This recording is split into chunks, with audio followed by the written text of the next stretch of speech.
தமிழ் ஒழிப்போட சேர்த்துறாரு அவரு. பிரச்சனை தான். சாதி ஒழிப்பும் தமிழ் ஒழிப்பும் ஒண்ணுதான் ஈவேராவுக்கு. மைக்கு மதன காமராஜ அரசியல் திமுக அதிமுகவால் உருவாயிடுச்சு. அதுதான் அரசியல்னு பண்ணிட்டாங்களே தவிர ரிஸ்க் எடுக்கணும், போராட்டம் பண்ணணும், சிறைக்கு போகணும். திமுகவுக்கு கூட சிறைக்கு போக வேண்டிய தேவை இருந்தது, போனாங்க. ஈழ விடுதலை புலிகள் பிரபாகரன் பேரை போட்டுக்கிறோம், பிரபாகரன் வந்து வீட்டுல மாட்டிக்கிறோம். நீ ஒண்ணு ஜெயிலுக்கு போக மாட்ட, ஒரு வழக்கு நான் 10 தடவை கோர்ட்டுக்கு அலைய மாட்டேன்னா என்ன அர்த்தம்? எதுக்கு பிரபாகரன் பேரை போட்டுக்கிற? திமுக தேர்தல் அறிக்கையில நாங்கள் ஆட்சிக்கு வந்தா 75 விழுக்காடு தமிழர்களுக்கு வேலை என்று தனியார் துறையில சட்டம் இயற்றுவோம் என்று வாக்குறுதி கொடுத்தாங்க. அப்ப இந்த பேச வேண்டிய நிர்பந்தம்லாம் எப்போ வருது? நம்ம இந்த போராட்டம் இன்னைக்கு வெளியார எதிர்த்து ஒரு விழிப்புணர்ச்சி உண்டாக்கிட்டு இருக்கிறது யார்? தமிழ் தேசிய பேரியக்கம் தான். ஆனா இங்க பேர் சொல்லக்கூடாது. பேரறிஞர் அண்ணா, நாவலர் நெடுஞ்செழியன், சொல்லின் செல்வர் சம்பத்து, கலைஞர் கருணாநிதி, பேராசிரியர், இந்த மாதிரி ஒருத்தருக்கும் பட்டம் வைக்கிறது. பேரை சொல்லி கூப்பிடுறதே அவங்களை அவமரியாதை பண்றதா இருக்கும். இந்த பட்டத்தை சொல்லி தான் கூப்பிடணுங்கிற போலித்தனங்கள் எல்லாம் அரங்கேறுது திமுகவினுடைய வரவுல. வஉசிக்கு என்ன பெருமை? கப்பல் ஓட்டினது மட்டும் பெருமை இல்லை, கப்பல் ஓட்டினா பெரும் வணிகரா இருப்பார், அவ்வளவுதான். 1002 போட்டு ஜெயிலுக்கு போனாரு, அதுதாங்க பெருமை. அது சந்திச்சாளு தமிழர் பண்பாட்டை நாங்கள் காக்கணும் பண்ணிட்டு இருக்கல. அவன் என்ன கடற்கரையில் என்ன முழக்கம் போட்டாங்க? தமிழண்டா. இப்படிப்பட்ட போராட்டங்களை வழிநடத்தி கொண்டு போறதுக்கு, அதோட கூட இணைஞ்சு போறதுக்கான அரசியல் இயக்கம் இல்லை. பிரபாகரனை நேரா நின்று பாராட்டு, பிரபாகரன் முதுகுக்கு பின்னால் ஒளிந்து கொண்டு புகழாதே. சாதாரண ஆர்ப்பாட்டத்துக்கு போது பயப்படுவான். அந்த உளவியலுக்கு பயன்படும் என்று அந்த உளவுத்துறை வல்லுநர்கள் சொல்லி கொடுக்குறாங்க. அதை எம்ஜிஆர் கடைபிடிச்சு மாலையில விடுறதுங்கிறத பழக்கத்தை அதிகமா அவர் கொண்டு வந்தாரு. அரசு பேயாக இருந்தால் அதை கவிழ்ப்பது எனது கடமை. என்னென்ன ஈகம் செய்யணுமோ, மானத்தை காக்க, நாட்டை காக்க, மொழியை காக்க, தாயத்தை காக்க செய்ய வேண்டும் என்ற உறுதியை ஏற்க வேண்டும்.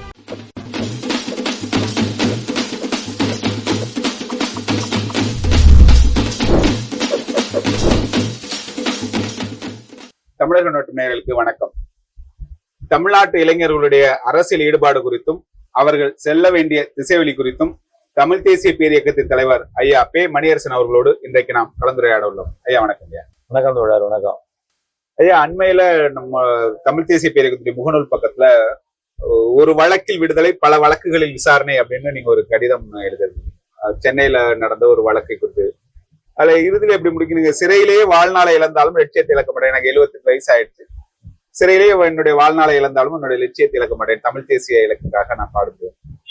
ஆனால் இப்ப தற்காலத்துல வந்து பாத்தீங்கன்னா அந்த அளவுக்கு பெரிய அளவுக்கு ஒன்னும் சிறைக்கு போற மாதிரி தெரியல. அரசியலில் ஈடுபடுகின்ற இளைஞர்கள், மற்ற குற்றச்சம்பவங்கள் அதை தவிர்க்குது.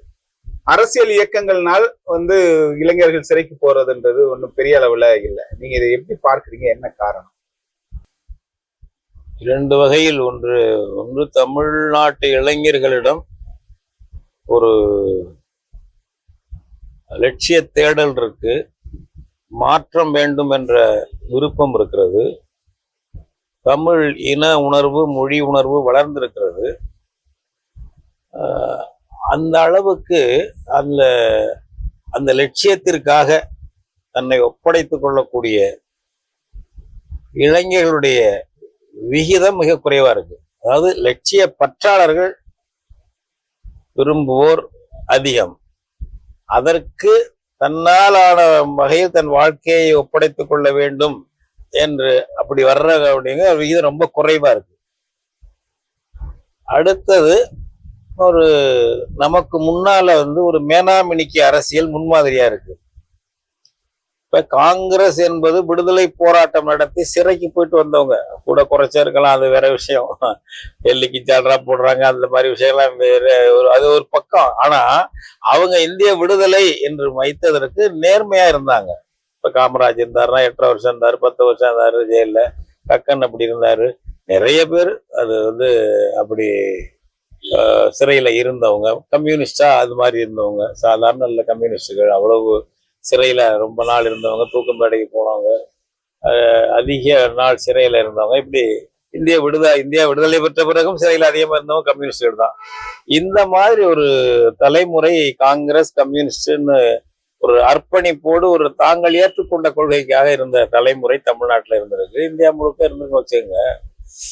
இதில் ஒரு மேடை மேலதாள கச்சேரி என்ற அளவுக்கு சொற்பொழிவை ஒரு ஜோடனையாக மாற்றிய திராவிட முன்னேற்ற கழகம் வந்தது. சொற்பொழிவு ஒரு ஜோடனை, அது என்ன வேணாலும் பேசலாம். அதான் சொல்றேன். இப்ப அடைந்தால் திராவிட நாடு, இல்லையே சுடுகாடுன்னு சொல்லலாம். தடை வருதுன்னா உடனே விட்டுறலாத. அந்த மாதிரி நேர்மையற்று ஒரு பகட்டு வசனம் பேசக்கூடிய, அடுக்குமொழி பேசக்கூடிய ஒரு தலைமை உருவாயிற்று. நாங்க நல்லது இது காங்கிரஸ் ஒரு நல்ல தமிழ்ல பேசுறது இல்லை, கம்யூனிஸ்டும் பேச மாட்டாங்க. ஒரு எல்லாம் அந்த காங்கிரஸ் அக்ராசனர்னு பேசக்கூடிய செட்டு அது. இது இன்குலாப் ஜிந்தாபாத் செட்டு. என்ன இன்குலாப்னா என்னடா ஜிந்தாபாத் தெரியாது. இது இன்குலாப் ஜிந்தாபாத் செட்டு கம்யூனிஸ்ட். தியாகம் பண்றவங்க தான் அவங்க, ஏகம் பண்றவங்க. அது போல ஒரு தமிழ் மொழி இனத்துக்கு அப்பாற்பட்டவர்களாக தங்களை ஆக்கி கொண்ட, மிக அதிகமாக ஆக்கி கொண்டவர் கம்யூனிஸ்ட், ஓரளவு ஆக்கி கொண்டவர்கள் காங்கிரஸ்காரர்கள். அப்படி ஒரு இடத்துல தமிழ் மொழிக்காக, தமிழ் இனத்திற்காக, தமிழர் வரலாற்றை சொல்லி, சேர சோழ பாண்டியன் பெருமையை சொல்லி, திருக்குறள் பெருமையை சொல்லி வருகிறது திராவிட முன்னேற்ற கழகம். தனிநாடு கேட்கிறது, அதுக்கு மக்கள் நல்ல ஆதரவு கொடுக்குறாங்க. அது அத்தனையும் போலிதான். அது அப்படிங்கிற விஷயங்கள் நாளாக நாளாக அவங்க தான் தொடர்ந்து ஆண்டுகிட்டு இருக்காங்க. இப்போ எடுத்துக்காட்டா பட்டம் இல்லாத ஆட்களே கிடையாதுங்க. அங்க காங்கிரஸ் யாருக்கும் பட்டம் உண்டா? கம்யூனிஸ்ட்ல எவ்வளவு ஜெயிலுக்கு போயிருப்பாங்க, எவ்வளவு இருக்கும் பேசுறவங்களா இருப்பாங்க. அதுக்கெல்லாம் பட்டமே கிடையாது. இப்ப இங்க வந்தீங்கன்னு வச்சுங்க, பேரறிஞர் அண்ணா, இப்ப பண்டித ஜவஹர்லால் நேரு கூட அப்படி சொல்றது இல்லை, பேரறிஞர். அவர் நிறைய படிச்சவர், நிறைய எழுதினவர். இன்னைக்கு கூட மோடியை மோடின்னு சொல்லுவாங்க பாஜகவுல. ஆனா இங்க பேர் சொல்லக்கூடாது. பேரறிஞர் அண்ணா, நாவலர் நெடுஞ்செழியன், சொல்லின் செல்வர் சம்பத்து, கலைஞர் கருணாநிதி, பேராசிரியர் அன்பு, இந்த மாதிரி ஒருத்தருக்கும் பட்டம் வைக்கிறது. பேரை சொல்லி கூப்பிடுறதே அவங்களை அவமரியாதை பண்றதா இருக்கும். இந்த பட்டத்தை சொல்லிதான் கூப்பிடணுங்கிற இப்ப போலித்தனங்கள் எல்லாம் அரங்கேறுது திமுகவினுடைய வரவுல. இன்னொரு பக்கம் இந்த மாதிரியான பட்டங்கள் கிட்டங்கள் இல்லாம திராவிடர் கழகத்துல ஈவேரா பார்ப்பனிய ஆதிக்க எதிர்ப்பு, ஜாதி சமத்துவம், ஜாதி எல்லாம் ஒழிக்கணும் அப்படிங்கிற கருத்துக்கள் வருது. தமிழ் ஒழிப்போட சேர்த்துறாரு. அவர் பிரச்சனை தான். சாதி ஒழிப்பும் தமிழ் ஒழிப்பும் ஒண்ணுதான் ஈவேராவுக்கு. அந்த மாதிரி நம்ம இனத்தை கொச்சைப்படுத்துறது, நம்ம சிலப்பதிகாரத்தை கொச்சைப்படுத்துறது, இது மாதிரி பல கூத்தடிச்சிட்டு அது பண்ணாரு. முற்போக்கு கருத்துக்கள் பேசினாலும் இந்த மாதிரியான நம்ம இனத்துக்கு, நம்ம மொழிக்கு, நம்ம தாயகத்துக்கு எதிரான கருத்துக்கள் அவர் பேசினாரு. இந்த செட்டு அதுல இருந்து பிரிஞ்சு வந்த திமுக நம்ம இனம், தாயகம், பெருமை எல்லாம், சேர சோழ பாண்டியன் பெருமை எல்லாம் பேசிச்சு, அடுக்குமொழியில பேசிச்சு. அதுல நம்பி ஈடுபட்டு அவங்க விடுதலை கோரிக்கைக்கும் ஆதரவு தெரிவித்து லட்சக்கணக்கான மக்கள், இளைஞர்கள் சேர்ந்து அந்த கட்சியில சேர்ந்திருந்தாங்க. நான் என்ன தேர்வு சொல்லிக்கும் போது நான் மாணவ பருவத்திலிருந்து திமுக தான் இருந்தேன். அது மாதிரி அது ஒரு போலியான கட்சி, பேச்சுக்கும் அதுக்கும் சம்பந்தம் இல்லை அப்படின்னு வந்த பிறகு என்னாச்சுன்னா, அதை அடையாளம் கண்டு உண்மை அதுக்கு ரீப்ளேஸ் பண்றதுக்கு பதிலா அந்த போலித்தனத்தை, அதுவே போதும்பா, திமுக தான் மாடல், போலித்தனமா பேசி ரொம்ப கஷ்டப்பட்டுக்காம, ரொம்ப சிறைக்கு போகாம வெற்றி பெறுவதற்கு எதிராக மாடல்னா திமுக தான் மாடல். அது மாதிரியே அந்த கட்சிகள் அப்புறம் உருவாச்சு. இப்ப எம்ஜிஆரா, அவரு புரட்சி நடிகர், என்ன திமுக இருந்தாருல்ல, அப்புறம் என்ன ஆனார்? அவரு புரட்சி தலைவர். எந்த புரட்சிக்கு தலைவர் ஆகினாரு? இப்ப இவ்வளவு பொய்யான பட்டம் கொடுக்கலாமுங்களா? ஒரு ஒரு ஒரு சிந்தனை உள்ள அதுவும் நம்ம தமிழ் சமூகம் இதை ஏத்துக்கிட்டு இதை கிளிப்பிள்ளை மாதிரி திருப்பி ஒப்பிக்கிறதுக்கு பழகிருச்சுன்னா கேடுகட்ட சமூகமா மாத்திட்டாங்க திமுக, அதிமுக. அந்தம்மா இவராவது புரட்சி நடிகரா இருந்து படத்துல நடிச்சு பகுத்தறிவு கருத்துக்கள், திமுக கருத்துக்கள் எல்லாம் சொல்லிட்டு வந்தவர் எம்ஜிஆர் ஆகுது. அந்த அம்மா ஒரு நடிகை, கன்னடத்து நடிகை ஜெயலலிதா. அது யாரானா புரட்சி தலைவன்ட்டாங்க திடீர்னு. ஏன்னா கண்டிஷன்டு மைண்டு. அதிகாரம் உள்ளவர்களை, இப்ப அரசு அதிகாரம் இருக்கா, கட்சி அதிகாரம் இருக்குல்ல, அதிகாரம் உள்ளவர்களை துதித்து புகழ்ந்து அவர்களிடமிருந்து என்னென்ன கிடைக்க முடியுமோ அதை பெற்றுக்கொள்வது, அவர்களுக்கு கீழ்ப்படிதலுடன் நடந்து கொள்வது என்ற உளவியலை திராவிட முன்னேற்ற கழகம் உருவாக்கி வைத்தது. அதுவும் கலைஞர் கருணாநிதி தான் அதுக்குடைய ரொம்ப பிதாமகர் உருவாக்கி வச்ச. அதுல இருந்து பிரிஞ்ச அதிமுக அதை விட தெய்வ நிலைக்கு கொண்டு போயிடுச்சு. யாரைய? எம்ஜிஆரையும் ஜெயலலிதாவையும். இந்த மாதிரி பார்த்த உடனே என்னாச்சுன்னா, இதுதான்டா மாடல் தமிழ்நாட்டுல, இதுதான் எடுபடும்னு நடிகர்கள் கட்சி ஆரம்பிச்சாராம். பல நடிகர்கள். இந்தியாவிலேயே இந்த மாதிரி நடிகர்கள் கட்சி அவரை எங்கேயாவது உண்டா? தமிழ்நாடு மாதிரி எங்கேயும் கிடையாது. தமிழ்நாடு தான். இதுக்கு முதல் வாத்தியார் சீரழிவு வேலை திராவிட முன்னேற்ற கழகம், அதிமுக. இது பண்பாட்டை சீரழிச்சது. இதை ஈடு கொடுக்கிற அளவுக்கு காங்கிரஸ் சரக்கு கிடையாது. அது டெல்லிக்கு அடிமை. தூக்கி வைக்கிற பொம்மை தான் மாநில தலைவருங்க. டெல்லிக்காரன் தூக்கி வைக்கிற பொம்மை தான் தலைவர். அது பழைய பேச்சு பயிர் கிடக்கிறதாச்சும் பழைய காலத்துல. அப்புறம் திமுக மாதிரி பேசாதாண்டா ஓட்டு கிடைக்கணும், திமுக மாதிரி பேச ஆரம்பித்தாங்க காங்கிரஸ் ஆளெல்லாம். கம்யூனிஸ்டா அது ரஷ்யாவையும் சீனாவையும் தான் ஆரம்பிச்சா. ஆனாவில இருந்து அக்கானாவரம் ரஷ்யா சீனா தான். தமிழ்நாட்டை பத்தி எல்லாம் ஒன்றும் பெருசா தொழிலாளர் பிரச்சனை, விலைவாசி பேசுவாங்க, வேற எதுவும் பேசுதில்லை கம்யூனிஸ்டுக்கு. அப்ப என்னாச்சுன்னா, இந்த மாதிரி இதான் மாடல். திமுக அதிமுக மாடல்னு புது புது கட்சிகள் பல பேர் கட்சி தொடங்கி விஜயகாந்த் பல பேர் போச்சு. இப்ப இன்னைக்கு வரலும் தூங்கிட்டு விஜய் வர இந்த தொடங்கிருக்காங்க. இந்த சீரழிவு இந்தியாவில வேற எங்கேயும் கிடையாது. ஏனென்றால் திமுகவால் ஏற்கனவே சீரழிக்கப்பட்டு, அந்த சீரழிவு மிக மோசமான சீரழிவாக அதிமுகவால் வளர்க்கப்பட்டு, அதனுடைய பிரதிபிம்பங்களாக நம்ம கட்சி நடத்தலாங்கன்னு ஆரம்பிச்சு எல்லாம் பண்ணிட்டு இருக்காங்க தமிழ்நாட்டுல. அதுதான் இந்த சீரழிவு. சரி, இப்படி அதை கண்டறிஞ்சு அதை சரியா பண்றதுக்கு தமிழ் இனத்துல இருந்தாங்க. பொறுப்பெடுத்து கட்சி நடத்தி நின்று தேர்தலில் தோத்தாலும் போனாலும் திரும்ப மக்கள் அதை மாற்ற திரட்டணும் என்ற அதுக்கு உழைக்க ஆள் இல்லை. அவங்கள குறைச்சுனா நீ என்ன கிழிச்சேன்னு கேட்பாங்கல்ல, உன் தமிழின் என்ன பண்ணுச்சுன்னு கேட்கறாங்கல்ல, நம்ம கேட்டுக்க வேண்டியதுதான். போலித்தனமா அதனுடைய போலி பிம்பங்களாவே புது புது கட்சிகள் உருவாகிட்டு இருக்கு. நம்ம உண்மையா இருக்கவங்க பண்ண முடியல, பண்ணி வரல. அதைத்தான் சவாலா இன்னைக்கு சந்திச்சாகணுங்கிறோம் இளைஞர்கள். இப்ப நம்ம கேள்வி இன்னும் குறிப்பா கேட்கணும்னா, இப்ப நீங்க நெருக்கி ஒரு 65 ஆண்டு கால பொது வாழ்க்கை நீங்க அந்த இதுலயே குறிப்பிடுறீங்க. பல்வேறு வழக்குகள், பல்வேறு நீதிமன்றங்கள் தமிழ்நாட்டுல பல இடங்கள்ல உங்கள் மீது வழக்குகளை நீங்க அரசியல் காரணங்களாக, அரசியல் போராட்டங்களுக்காக எதிர்கொண்டிருக்கீங்க. இப்ப நீங்க அதுலயே குறிப்பிடப்பட அதிகபட்சமாக நீங்க 36 நாள் சிறையில இருந்து 32 நாள் சிறையில இருந்ததை குறிப்பிட்டீங்க. ஆனால் தொடர்ச்சியாக நீங்க மேடைகள்லயும் இளைஞர்கள் ஒரு 15 நாள் சிறைக்குனாச்சும் அதுக்குரிய போராட்டங்களுக்கு தயாரா இருக்கணும் அப்படின்னு. ஆனால் இந்த சிறை என்றாலே ஒரு அச்சப்படுகின்ற ஒரு உளவியல் இளைஞர்கள் மத்தியில உருவாயிருக்கு. போராட்டங்கள்ல பெருசு அளவுல பங்கெடுத்துக்கிற இல்ல. இப்போ கூட்டங்கள், பொதுக்கூட்டங்கள், மாநாடுனா திரளுகின்ற இளைஞர்கள் போராட்டங்களில் பங்கெடுப்பதில்லை. இதற்கு என்ன காரணம்? அதுதான் இந்த மாதிரி ஒரு கவர்ச்சி அரசியல், மைக்கு மதன காமராஜ அரசியல் திமுக அதிமுகவால் உருவாயிடுச்சு. அதுதான் அரசியல்னு பண்ணிட்டாங்களே தவிர, ரிஸ்க் எடுக்கணும், போராட்டம் பண்ணணும், சிறைக்கு போகணும். திமுகவை கூட சிறைக்கு போக வேண்டிய தேவை இருந்தது, போனாங்க.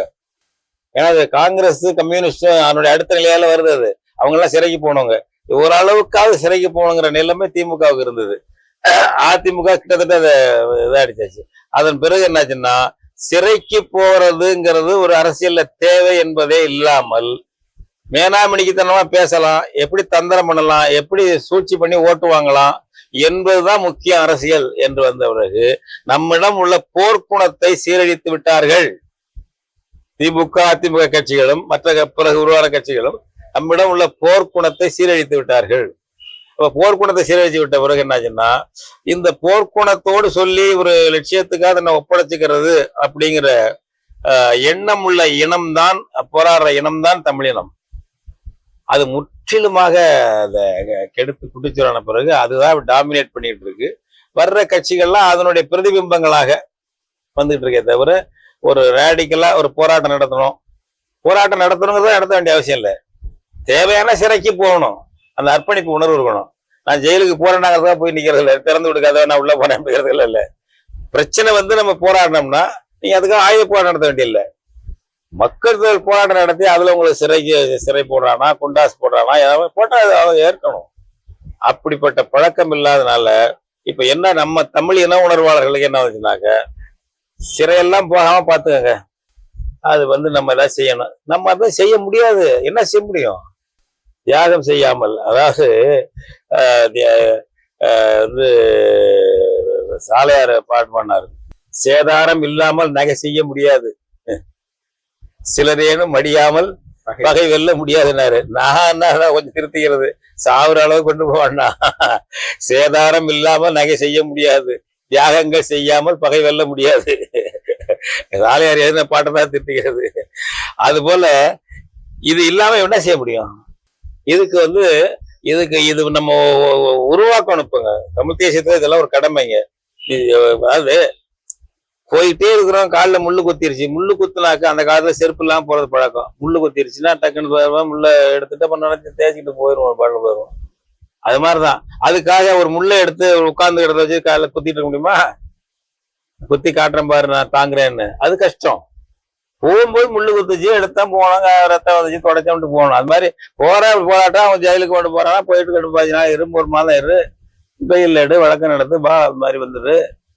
அதுக்கு மேல ஒரு வருஷம் இருக்கணும்னா இருந்துட்டு வாங்க. என்னையா பண்டித நேரு 10வது படிப்பெல்லாம் லண்டன்ல படிச்ச ஆள் இருந்தாரு, 10 வருஷம் 9 வருஷம் இருந்தா இருக்கிறாங்க. நேரு மொத்தம் கணக்கு பண்ணாங்க. எவ்வளவு பணக்கார குடும்பம், எவ்வளவு படிச்ச ஆளு, எவ்வளவு இதுல இருந்த ஆள் ஜெயிலுக்கு போனாரு.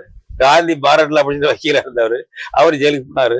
அவர்கிட்ட கேட்டாங்க, இதுல பம்பாய் கோர்ட்ல இப்ப நம்ம மேல போடுறாங்கல்ல 124A, இப்ப அதெல்லாம் மாறி போச்சு, ஹிந்தியில மாறி போச்சு. பழைய IPSல 124A செடிஷன், சட்டப்படி ஏற்படுத்தப்பட்ட அரசை கவிழ்த்து கற்கிறது, காலி பண்ண சரி பண்றது, அந்த வேலை ஈடுபடுறது. அது 1900 கொடுக்கலாம். அதுக்கு 124A காந்தி மேல போட்டானுங்க, செடிஷன் போட்டான்.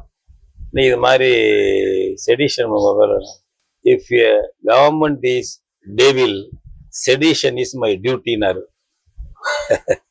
எப்படி? அரசு பேயாக இருந்தால் அதை கவிழ்ப்பது எனது கடமை. பாரட்ல படிச்சவரு ஜெயிலுக்கு போனாரு. இப்ப நம்ம வந்து ஒரு காலையில கைதானா சாயந்தரம் விட்டா பரவாயில்ல அப்படின்னு இந்த உளவியலை மாத்தணும் முதல்ல. சரி, அவங்க எடுத்தா திமுக அதிமுக எடுத்தா நீ நல்லது என்ன பண்ற? அப்புறம் அவனை கெடுத்தான்னு சொல்றதுக்கு உனக்கு என்ன தகுதி இருக்கு?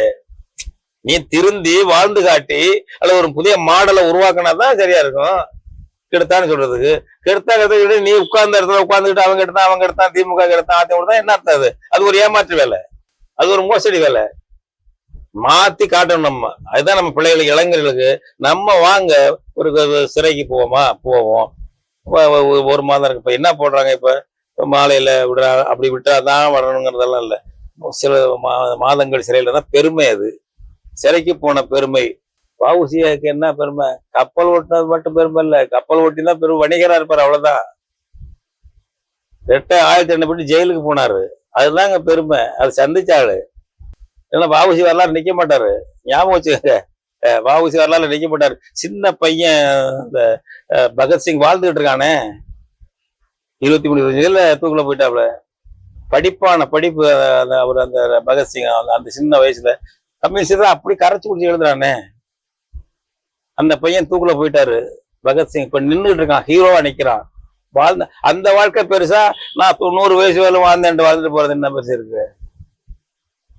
சொல்லுங்க. நான் எனக்கு 78 வயசாகுது, நான் வேலை செய்யல. என்னப்பா நீ அது மாதிரி போய் பகத்சிங் மாதிரி தூக்குல போடணும்னு அவசியம் இல்லை. அவன் தான் வாழ்ந்துகிட்டு இருப்பான், அவனெல்லாம் வாழ்ந்துகிட்டு இருப்பான். நான் அதெல்லாம் எந்தவும் அழுகுப்படாம வாழ்ந்து போறேன்னாக்க இருக்கிற இடத்துலயே போயிடுவேன். அடையாளம் தெரியாம 10-11 சாதாரண மக்கள் போறது தப்பு இல்லை, அவன் வாழ்க்கை தான். லீடரா வந்துட்டு நீ அப்படி போனீங்கன்னா என்ன லீடர் நினைக்கிறேன். அது அந்த மாதிரி உணர்வை ஊட்டணும், அந்த போர்க்குணத்தை ஊட்டணும். அது கடமை. ஒரு அடிமைத்தனத்துக்கு கீழே இருக்கிறத விட போர்க்குணம் கடமை. அது நம்ம தமிழச்சிக்கு அது ரொம்ப கடமைங்க. சும்மா ஒரு இது பண்ணிட்டான், இந்த கரிகால் பெருவளத்தானுக்கும் அவனுக்கு சண்டை, சேரன் சோழன் பாண்டியனுக்கு சண்டை. இந்த இதுகிட்ட நம்ம கோயில் வெண்ணின்னு இருக்கு, வெண்ணி பிறந்தல போர். சேரமான் பெருமாள், சேரன் ஒரு சேரமான். அவன் வந்து போர் பண்ணா அவன் வந்து நம்ம ஆளு கரிகாலன் போட்ட அம்புல செத்து போல காயம்பட்டு போறான், மன்னிக்கணும், காயம்பட்டு போறான். அந்த அம்பு பின்னாடி முதுகு பின்னாடி போயிடுச்சான், புறமுதுகுல காயம் வந்துருச்சு. இது கோழைத்தனம் நினைக்கிறான் சேரமான். அதே இடத்துல உண்ணாவிரதம் வந்து சாவுறான். அந்த ஊர் இப்ப சேரமான் நல்லூர்னு இருக்கு, அம்மாப்பேட்டை கிழக்கால. நீடாமங்கலத்துக்கு போற வழியில சேரமான் நல்லூர் அந்த இனத்துல தான் பிறந்திருக்கியா நீ? சாயந்தரம் விடுவானான்னு கேக்குறதுக்கு. ஐயாப்பா இதுல இன்னொரு இது இருக்கு. இப்ப நீங்க சொல்ற மாதிரி ஒரு போராட்டத்தை எதிர்கொண்டு போராட்டத்திற்காக வழக்கு வாங்கி சிறைக்கு போவதுன்னு இருக்கு. ஆனால் பல போராட்டங்களில் கைது செய்யாமல் வழக்கு மட்டும் போடுறாங்க. இப்ப இந்த வழக்குகள் என்ன ஆகுதுன்னு கேட்டீங்கன்னா, இப்ப கடவுச்சீட்டு போன்றவரோட தனிப்பட்ட விஷயங்களுக்காக கொண்டு பொழுது அந்த கடவுச்சீட்டுக்கான காவல்துறை அறிக்கை தருகின்ற பொழுது இந்த வழக்கை காரணம் காமிச்சு அதை நீட்டிச்சு அப்படியான போக்குகள் இருக்கு. இதனால ஒரு தனிப்பட்ட வாழ்க்கை பெரிய அளவுல பாதிப்படையுது. சிறைக்கு போறேன்னா கூட பரவாயில்ல, ஆனால் இது அலைச்சலா இருக்கு அப்படின்ற ஒரு இது இருக்கு. இதை நீங்க எப்படி பார்க்கறீங்க? 2 விஷயம் தொடர்ல. முதல்ல எல்லாம் உடனே கைது பண்ணி இப்ப நான் பல தடவை 10 தடவைக்கு மேல சிறைக்கு போறேன்னு எழுதுறேன். என்ன காரணம் கைது பண்ணா ஜெயிலுக்கு கொண்டு போடுவாங்க. 1973 செப்டம்பர் 3 முதல்ல சிறைக்கு போனலாம். சிபிஎம் கட்சியில போராட்டம் நடந்தது. எங்க தலைவர் எங்களுக்கு வெங்கடாஜலம் அவரோட சேர்ந்து தர்ணா போராட்டம் நடந்த போய் தஞ்சாவூர் மாவட்ட ஆட்சியர் இடத்துல கைது பண்ணி போட்டாங்க. திருச்சியில இருந்த முதல்ல 19 நாள் இருந்தோம். 1973 மோசமான ஜெயில இருந்துச்சு. அது என்னாச்சுன்னா அது போல ஒரு தர்ணா பண்ண போகும்போது கைது பண்ணி சிறைக்கு அனுப்புறாங்க. அங்க 1000 பேர் இருந்தாலும் நாங்க சிபிஎம்ல இந்த 4-5 மாவட்டத்துல இருந்து அங்கதான் போட்டாங்க. அது மாதிரி தமிழ்நாடு பூரா. இப்ப நீங்க மறியல் பண்ணாலும் என்ன பண்ணாலும் கைது பண்ணி மாலையில விட்டுறது. விட்டுட்டான்னு வர வேண்டியது. அவன் பேர்ல வழக்கை பதிவு பண்ணிச்சுட்டு ஒரு 6 மாதம் 1 வருஷம் கழிச்சு அந்த வழக்கு வாய்தாக்கு போடுறது, வருஷங்களை போடுறது. இப்ப இதெல்லாம் இந்த அறிவுத்துறையினர் உளவுத்துறையினர் இந்த மாதிரி எப்படி இதெல்லாம் ஒடுக்கலாங்கிறவங்க ஆட்சியாளர்களுக்கு தந்திரம் பண்ணி இதை தர்றாங்க. இப்ப அந்த திட்டம் எதிர்கொள்ற முறைய தர்றானுங்க. அப்ப எம்ஜிஆர் ஆட்சியில இந்த திட்டத்தை கொடுக்குறாங்க. சாயந்தரம் விட்டுறலாம், ரிமாண்ட். கருணாநிதியெல்லாம் ரிமாண்ட் பண்ணிருந்தாரு முதல் பீரியட்ல 70களில். அது மாதிரி பண்ண வேண்டியதில்லை, நம்ம சாயங்காலம் விட்டுறலாம் அப்படின்ன உடனே சாயங்காலம் விட்டுட்டே இருந்தானுங்க. அதுலயும் உள்ள போடுறதெல்லாம் வந்துச்சு. இப்ப ஜெயலலிதா ஆட்சியிலாம் இன்னும் 1000 போய் இருந்தோம் நாங்கெல்லாம். இப்ப முழு அடைப்பு நடத்தின போது அது மாதிரி பல சந்தர்ப்பம் இருந்தாங்க. அடுத்தது என்ன பண்றாங்கன்னா அட்வைஸ் பண்ணி அப்படியெல்லாம் பண்ண வேண்டாம், அதெல்லாம் வழக்க நீ அப்புறம் பதிவு பண்ணிட்டு அப்புறம் கூப்பிட்டுருங்க, பிடிச்சி வச்சுருந்து சாயங்காலம் விட்டுருங்க. அப்படிங்கும்போது ரெண்டு பலன் இருக்கு. பின்னாடி அவன் வழக்குக்கு அலைகிறான். முதல்ல சாயந்தரம் விட்டுட்டாக்க ஒரு அரசுக்குள்ள சுமை என்பது குறைஞ்சி போச்சு, ஒரு பிரச்சனை இல்லை. கைது பண்ணாங்க தியாகமா பண்ணாங்க, ஒரு சிறைக்கு போனாரு, சிறையில் அடைஞ்சாங்க, கெட்ட பேரும் அரசுக்கு வராது. அவன் அப்புறம் வழக்குக்கு அலைஞ்சு இந்த மாதிரி போறதுக்கே பயப்படுவான். சாதாரண ஆர்ப்பாட்டத்துக்கு போறது பயப்படுவான். அந்த உளவியலுக்கு பயன்படும் என்று அந்த உளவுத்துறை வல்லுநர்கள் சொல்லி கொடுக்குறாங்க. அதை எம்ஜிஆர் கடைபிடிச்சு மாலையில விடுறதுங்கிறத பழக்கத்தை அதிகமா அவர் கொண்டு வந்தாரு. அதுக்கு அடுத்தாவில் என்ன பண்றாங்க இப்ப விடுதுனாக்க, அதை பதிவு பண்ணி கம்ப்யூட்டர்ல வச்சுக்க, எஃப்ஐஆர் பதிவு பண்ணி வச்சுக்க. பண்ணிட்டாக்க பல விஷயங்களுக்கு அவன் மேல வழக்கு இருக்கான்னா அதுக்கு போலீஸ் ஸ்டேஷன் தட்டி பார்க்கும்போது அவன் மேல வழக்கு இருக்கும். அவன் போக முடியாது, பாஸ்போர்ட் இருக்கும் கிடையாது, பலது எதுவும் கிடையாது. அந்த மாதிரி பாதிப்பு உண்டாக்குனா இளைஞர்கள் படிக்கிற பையங்க போராட்டத்துக்கு போக மாட்டாங்க என்று காயடிச்சு ஜனநாயக உரிமையை மறுக்கிறதுக்காக திமுக அதிமுக ஆட்சியில உளவுத்துறை சொல்லி கொடுத்ததை அப்படியே கடைபிடிக்கக்கூடிய ஒரு மோசமான கட்சிகள் திமுக அதிமுக தான். ஒப்பீட்டளவுல காங்கிரஸோட மோசமான கட்சிகள் போராட்டத்தை கொடுக்கறதுக்கு. இன்னைக்கு தமிழ்நாட்டுல எங்க வேணாலும் நாங்க ஊர்வலம் ஆர்ப்பாட்டம் நடத்திட்டு இருந்தோம், பொதுக்கூட்டம் நடத்த முடியும். அப்ப அது திமுக ஆட்சியில உடனே தடை. மிக மோசமான ஜனநாயக கட்சிகள் திமுக அதிமுக. அதனால என்ன பழி வாங்குறது. அப்ப நம்ம சின்ன பசங்க எல்லாம் போராட்டத்துக்கு போகக்கூடாது என்பதற்காக அவங்களுக்கு அந்த கட்சி போராட வேண்டியதெல்லாம் போராட மாட்டான். காவேரி பை போனாலும் என்ன, எது போனாலும் என்ன, ஒரு சம்பிரதாயத்துக்கு ஒண்ணு பண்ணிட்டு வந்துடுவாங்களே தவிர இப்போ அந்த திமுக அதிமுகல போராடி சிறைக்கு போறதெல்லாம் அந்த கட்சியில கிடையாது. ஆட்சியில இருந்தாலும் சரி, எதிர்கட்சியா இருந்தாலும் சரி, அதெல்லாம் அவங்க கிடையாது. அந்த மாதிரி சூழ்ச்சியா ஒரு ஜனநாயக குரல் வலையை நெரிக்கக்கூடிய கட்சிகள் தான் திமுக அதிமுக. நெரிச்சிட்டு மக்கள் இளைஞர்களை பயமுறுத்துறதா அதெல்லாம் பண்றாங்க. இதை எதிர்கொண்டுதானே அவனுங்கிறோம். வெள்ளைக்காரன் தெசக்குன்னா ஜெயில போட்டா அதெல்லாம் எந்த தானே வாங்கினாங்க. நம்ம ஈழத்தை பேசுறோம்ல, லட்சக்கணக்கான பேர் படுகொலை ஆனாங்கல்ல. ஈழ விடுதலை புலிகள் பிரபாகரன் பேரை போட்டுக்கிறோம், பிரபாகரன் வீட்டுல மாட்டிக்கிறோம். நீ ஒண்ணு ஜெயிலுக்கு போக மாட்ட, ஒரு வழக்குக்கு நான் 10 தடவை கோர்ட்டுக்கு அலைய மாட்டேன்னா என்ன அர்த்தம்? எதுக்கு பிரபாகரன் பேரை போட்டுக்கிற? அது நம்ம அளவுல ஒரு ஏமாத்துறது தானே. திமுக அதிமுக பெரிய அளவுல ஏமாற்று ஏகபோகனுடைய தலைவர், ஏமாற்று கம்பெனியுடைய டாடா பிர்லாக்கள்னு வச்சுங்களேன் திமுக அதிமுக தலைவர்கள். நம்ம அளவுக்கு சில்லறை வியாபாரம். நான் பிரபாகரன் பேரை போட்டுக்குவோம், ஆனா 10 நாள் ஜெயிலுக்கு போக மாட்டேன். உயிரை விட்டானுங்க, ஜெயிலுக்கு போனானுங்களா, எங்கெல்லாம் போனானுங்க. கண் முன்னால இப்ப நம்ம சமகாலத்துல நடந்திருக்குது, தியாகம் பண்ணியிருக்காங்க. வரலாற்ற நிக்கிறான். அது ராஜபட்சே நிப்பானா, நொண்டி அடிச்சுட்டு போனான் பாத்தீங்களா? ராஜபட்சே தோத்து போய் அவங்க கட்சி தொலைக்காட்சி இல்லையா, அவன் தோத்து, அவன் தம்பி தோத்து, ஓடி ஊரை விட்டு ஓடி போய் பிரபாகரன் நிக்கிறான் கம்பீரமா. பிரபாகரன் கம்பீரமா நிக்கிறான். ராஜபட்சே தலையை தொங்க போட்டுக்கிட்டு மானங்கிட்ட போய் கிடக்குறான். அவன் ஜனாதிபதியா இருந்தான், பிரதமரா இருந்தான், எல்லாம் தான் இருந்தான். மானங்கட்டு வாழ்ந்துட்டு இருக்கான் ராஜபட்சே. மானத்தோட வாழ்ந்து கொண்டிருக்கிறான் பிரபாகரன். அந்த வம்சம் நம்ம. அவனை பாராட்டுறோம். நம்ம 10 நாள் ஜெயிலுக்கு போக முடியாது, 1 மாதம் ஜெயிலுக்கு போக முடியாதுன்னா பிரபாகரன் பேரை சொல்றது எதுக்கு? பிரபாகரனை நேரா நின்று பாராட்டு. பிரபாகரன் முதுகுக்கு பின்னால் ஒளிந்து கொண்டு புகழாதே. இதான் என்னுடைய இது. அதை கத்துக்கங்க. எல்லாரும் 100க்கு 100 எல்லா பேரும் இல்ல, நம்ம தமிழ் சமூகத்துல 100க்கு 10 பேர் 5 பேராவது இந்த உறுதி எடுத்தாதான் நம்ம இனத்தை மீட்க முடியும், பாதுகாக்க முடியும், மனுஷனா வாழ முடியும். நம்ம மொழி இனம் தாயகம் இருக்கு, இல்லைன்னா அழிச்சிட்டு போயிடுவான் இந்தியாக்காரன். இதை ஞாபகம் வச்சுக்கிட்டு நான் ஆயுத போராட்டத்தை கூப்பிடல, மக்கள் போராட்டம், அற போராட்டம். அதுல சிறை வந்தா போகணும் என்ற துணிச்சலோட வாங்க. அப்பொழுதுதான் நம்ம இனம் மொழி தாயகத்தை காக்க முடியும். நம்ம அப்பதான் சேர சோழ பாண்டியனுடைய வம்சாவளியிட நாங்க இன்னும் சொல்ற யோக்கியதை இருக்கும். திருவள்ளுவனுடைய வம்சாவளி நம்ம சொல்றதுக்கு யோக்கியதை இருக்கும். அந்த வகையில் சிந்தித்து, அப்படி இளைஞர்களுக்கு எதுவும் கூச்சம் தான் மறுஆய்வு பண்ணுங்க.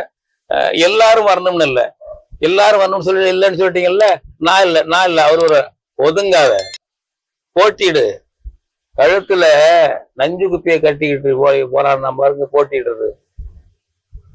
தற்கொலை படைக்கு பிரபாகரன் நேரம் கேட்டு நாள் கேட்டு கியூல நின்றுச்சு ஆணும் பொண்ணும். பரிசையில் சொல்லுவாங்க, நாங்கெல்லாம் மாவீரர் நாளுக்கு வெளிநாட்டுக்கு போகும்போது சொல்லுவாங்க, எல்லாம் கியூல நிக்கிறது, தலைவர்னு கொடுக்கல, எப்படி சாவறதுக்கு. இந்த இனம் தானே, நம்ம ரத்தம் தானையா, நம்ம இனம் தானே. அதையெல்லாம் பார்த்து நம்ம ஏன்றதுக்கு இந்த காலத்துக்கு ஏற்ப நம்ம நாட்டுக்கு என்னென்ன ஈகம் செய்யணுமோ, மானத்தை காக்க, நாட்டை காக்க, மொழியை காக்க, தாயத்தை காக்க செய்ய வேண்டும் என்ற உறுதியை ஏற்க வேண்டும். அதாவது இளைஞர்கள் என்ன மாதிரியான அரசியலை முன்னெடுக்கும் சொல்லுவாங்க. ஆனாலும் இப்ப அண்மையில் இப்ப விஜய் கட்சி கூட பாத்தீங்கன்னா லட்சக்கணக்கில் இளைஞர்கள் போறாங்க. தொடர்ச்சியாக தமிழ்நாட்டில் நடிகர்கள் தான் கட்சி அரசியல் நடத்துகிறாங்க. தேர்தல் கட்சிகளை நோக்கி பெரும் எண்ணிக்கையில் போகின்ற இளைஞர்கள் இந்த முற்போக்கு இயக்கங்கள் அல்லது தேர்தலில் ஈடுபடாத இயக்கங்களில் பெருமளவு ஈடுபடுறதுல என்ன காரணம்? அது அதான் அந்த தேர்தல் என்பது போனா உடனே முதல் மந்திரி ஆகலாம், அல்லது எம்எல்ஏ ஆகலாம், மந்திரி ஆகலாம், ஒரு மதிப்பு இருக்கும் அப்படிங்கிற ஒரு ஆதாயத்தன்மையை நினைக்கிறாங்க, ஒரு சௌகரியமா நினைக்கிறாங்க. அதாவது சுயநல ஆதாயம் மட்டும் இல்லை, அப்படி நினைக்க வேண்டியதில்லை. ஒருத்தர் பெரிய கோடீஸ்வரனா போனதுக்காக போறது இல்லை, எல்லா ஆளுகளும் இல்ல இயல்பாங்க. இப்ப இளைஞர்களுக்கு ஒரு போர்க்குணம் இருக்கும், ஒரு போராட்ட அரசியல் மீது ஈடுபாடு இருக்கும். ஆனால் அப்படி இருக்கக்கூடிய இளைஞர்கள் போராட்ட இயக்கங்களை நாடாமல் தேர்தல் இயக்கங்களை எதற்காக நாடுறாங்க? நீங்க போர்க்குணம் இருந்ததுனாலதானே தமிழ்நாட்டுல இன்னைக்கும் பிரபாகரனை போட்டுறாங்க. போர்க்குணமும் அதை பாராட்டுறதும் இருக்கு, அது ஒரு அடிப்படை தான். இல்லைன்னா எப்படி பாராட்டுவாங்கம்மா? அது இருக்கு. எத்தனையோ பேர் விடுதலை புலிகளுக்கு மாற்றாக அமைப்பு வச்சிருந்தோம், அதுக்கெல்லாம் இந்த மாதிரி இல்லைல்ல.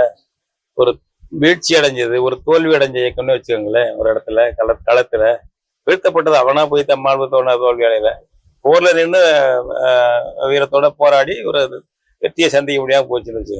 ஆனாலும் அவங்கள போட்டுறாங்கன்னா ஒரு போர்க்குணம் நம்ம இளைஞர்கிட்ட, ஆண் பெண் பெரியவர்கிட்ட எல்லார்ட்டையும் இருக்கு. அதனால அதை போராடுறாங்க, செய்யறாங்க. தனக்கு அதுல சிக்கிக்க கூடாது என்பது போல ஒரு சூழலால் கெடுது, சுற்றுச்சூழல் கெடுக்குது.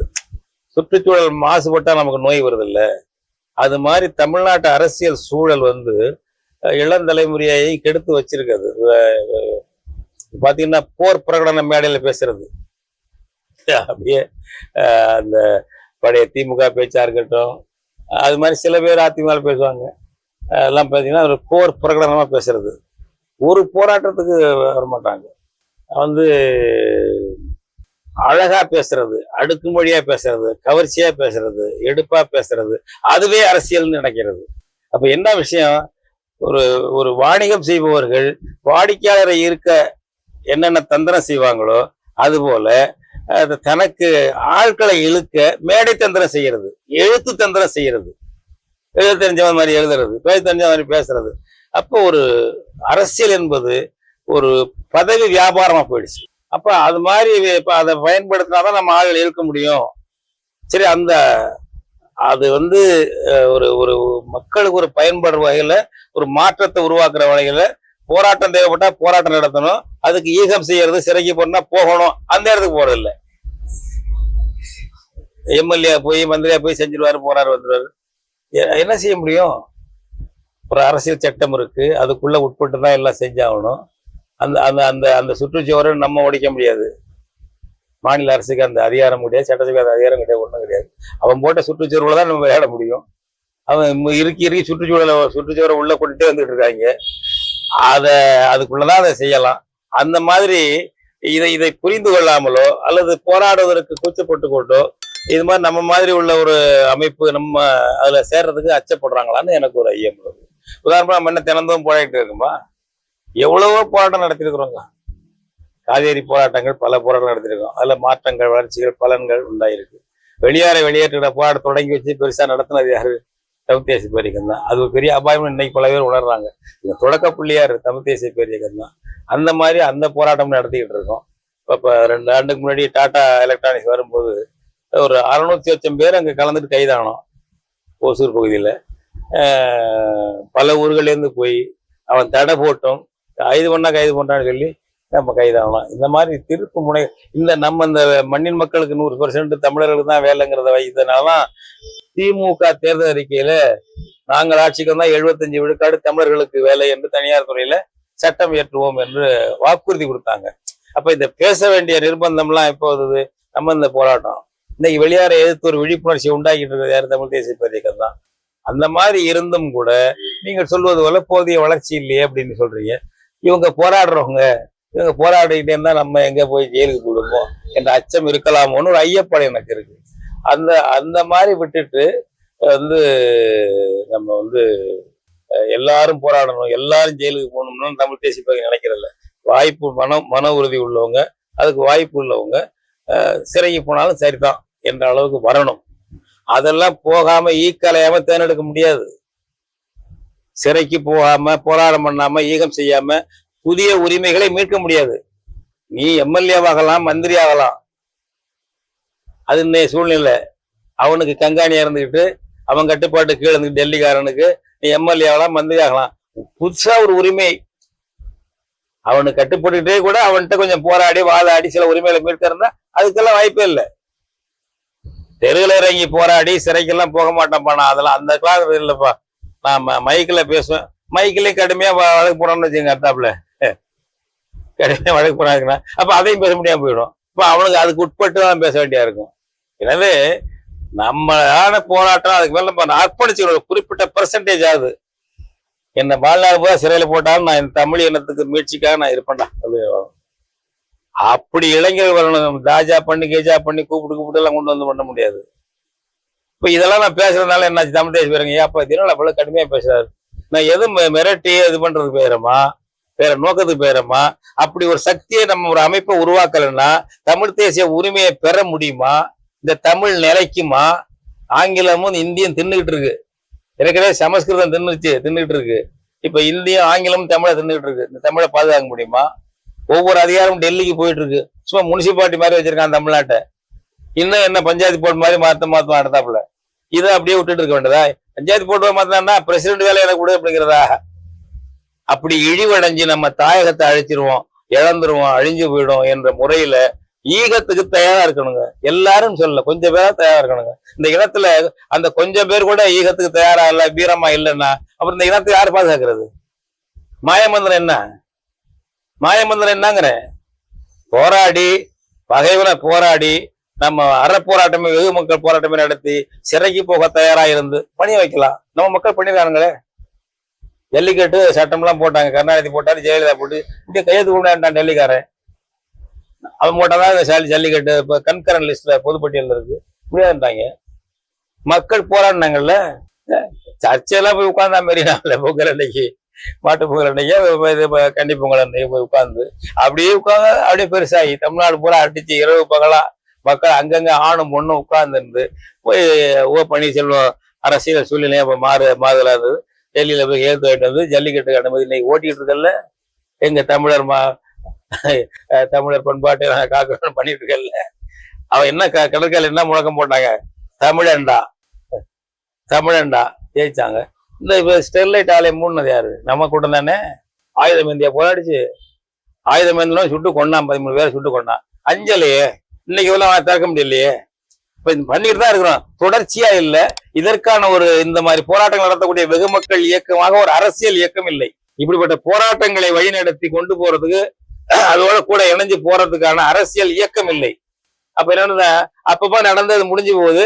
அதனுடைய பெருந்தாக்கம் தமிழ் பண்பாட்டுல, வீரத்துல, உணர்ச்சியில ஒரு டிகிரி உயர்த்துவதற்கு பயன்படாம போயிடுது. அந்த ஒரு காரியத்தோட முடிஞ்சு போகுது.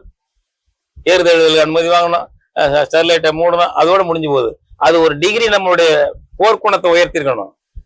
தமிழன்ட்ட வாலாட்டக்கூடாதா, தமிழச்சிக்கிட்ட வாலாட்டக்கூடாதா என்று வடக்க இருக்கவன் நினைக்கிறோம் டெல்லிக்காரன். அந்த மாதிரி ஒரு டிகிரி நம்ம போர்க்குணத்தை உயர்த்துவதற்கு அது பயன்படணும். அது அச்சீவ்மெண்ட் தண்ணி, அது தனித்தனியா உதிரியா போயிடுச்சு அந்த தியாகங்கள்லாம். அது இல்லாமல் இணைந்து ஒரு அமைப்பாக தான் தமிழ் தேசிய பேரியக்கம் வளர வேண்டும், வளர்க்க வேண்டும் என்ற முயற்சியில் நாங்கள் ஈடுபட்டு கொண்டிருக்கிறோம். இன்னும் எங்களை திருத்திக்கிட்டு கூடுதலாக போய் அடையிறது எப்படி, மக்கள்கிட்ட இன்னும் அது என்ன செய்யணும், நம்மகிட்ட என்ன குறை என்பதை தற்சோதனை செய்து கொண்டு எங்களை நாங்கள் எந்த நேரமும் மறுவடிவம் செய்து கொள்ளவும் அல்லது திருத்திக் கொள்ளவும், புதிதாக மேலும் சரியாக வழிப்படுத்திக் கொள்ளவும் நாங்கள் தயாராக இருக்கிறோம் என்பதை தெரிவித்துக் கொள்கிறேன். வணக்கம். இவ்வாறான பல செய்திகளை, பல சிக்கல்களுக்கு விடை கிடைக்கக்கூடிய செய்திகளை தமிழர் கண்ணோட்டம் வலையொலியில் வெளிப்படுத்தி வருகிறோம். இது தற்சார்பாக செயல்படுவதற்கு நிதி தேவைப்படுகிறது. இந்த நிதியை நம்முடைய மக்களாகிய நீங்கள் தான், இளையோரும் பெரியோரும் நண்பர்களும் தோழர்களும் சான்றோரும், நீங்கள் உங்களால் இயன்ற அளவு என்ன இயலுமோ அந்த நிதியை வழங்குமாறு அன்போடும் உரிமையோடும் கேட்டுக்கொள்கிறேன். உங்களுக்கு நன்றி உணர்வோடும் பொறுப்புணர்வோடும் தமிழர் கண்ணோட்டம் செயல்படும் என்பதை உறுதி தெரிவித்துக் கொள்கிறேன். நன்றி, வணக்கம்.